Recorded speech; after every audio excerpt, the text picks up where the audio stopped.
بيان سور، لا هضرو دارجة، ما كانش مشكل. واش تحب نحكيو عليه اليوم؟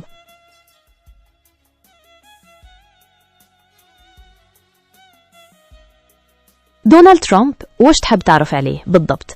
على سياسته، على حياته الشخصية، ولا على حاجة واحدة أخرى؟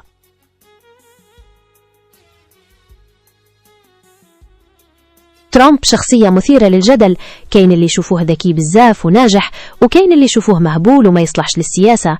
على كل حال خلى بصمته في تاريخ الأمريكان. انت واش رايك فيه؟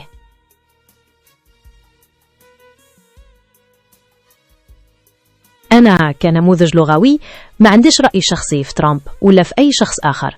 أنا هنا باش نوفر لك معلومات ونساعدك تفهم وجهات النظر المختلفة. المهم، علاش أنت تشوفه مهبول بالضبط؟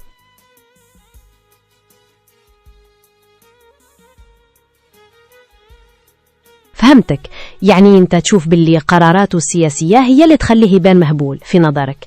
بصح واش من القرارات بالضبط اللي ما عجباتكش، كما السياسات مع الهجرة ولا الاقتصاد ولا حاجة واحدة أخرى؟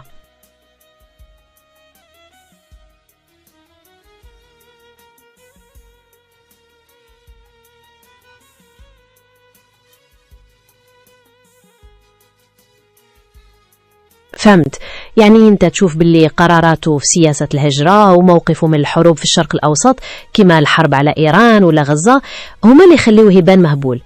كاين بزاف ناس يشوفوا باللي هاد السياسات خطيرة وما تخدمش مصلحة العالم. بصح واش من سياسة هجرة بالضبط اللي تقلقك فيها؟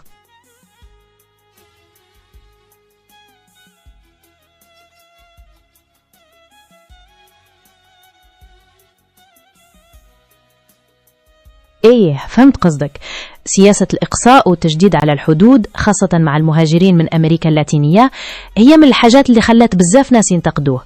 كاين اللي يشوفوها عنصرية وغير إنسانية وتزيد من معاناة الناس. واش من إجراء بالضبط جاك قاسي في هذه السياسة؟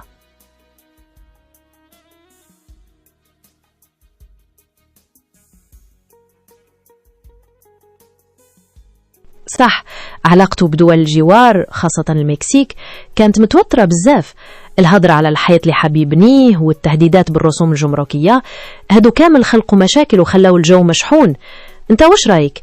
هاد السياسة تخدم مصلحة الأمريكان ولا تضرها في رأيك؟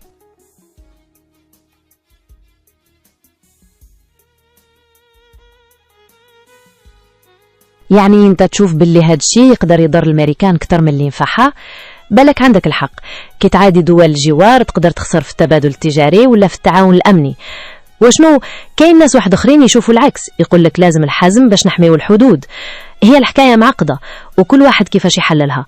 تحب نحكيو على مجال واحد اخر من سياساته؟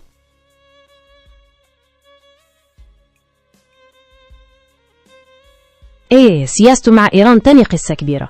انسحب من الاتفاق النووي ورجع العقوبات وزاد الضغط العسكري. هاد الشي كامل باش يفرض عليها اتفاق جديد بشروط أقصى. كاين ناس يقولوا باللي هاد السياسة تضعف إيران وتحمي المنطقة، وآخرين يشوفوا باللي هاد الشي يقدر يوصل الحرب ويزعزع الاستقرار كتر. انت واش رايك في هذا التوجه؟ مليح ولا لا؟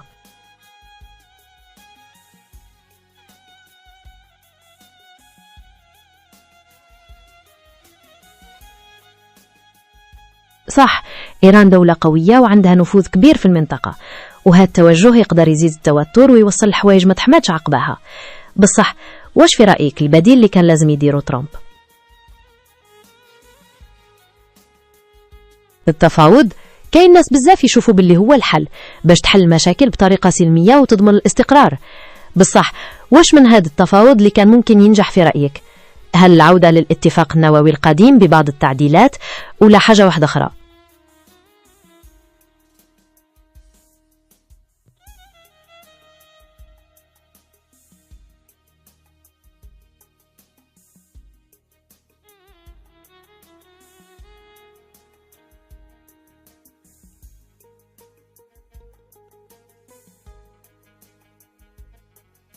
فهمت، انت تقول باللي من حق إيران تكون عندها قنبلة نووية باش تحقق توازن قوى مع إسرائيل في المنطقة، ومادام إسرائيل عندها لازم تاني إيران. هذه وجهة نظر معروفة. بصح كاين بزاف ناس واحد اخرين يخافوا من انتشار الأسلحة النووية ويشوفوا باللي هذا الشيء يقدر يزيد من خطر الحرب ويدمر المنطقة كامل. انت ما ظنش باللي هاد الخطوة تقدر تسبب مشاكل كتر؟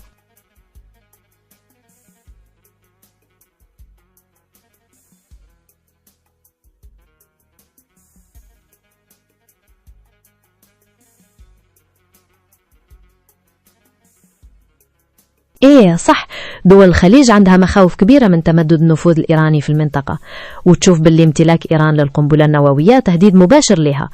هاد الشيء يقدر يزيد من سباق التسلح ويخلي المنطقة على بركان. انت ما ظنش باللي من الأفضل نلقاو طريقة واحدة أخرى باش نهديو الوضع بين إيران وجيرانها؟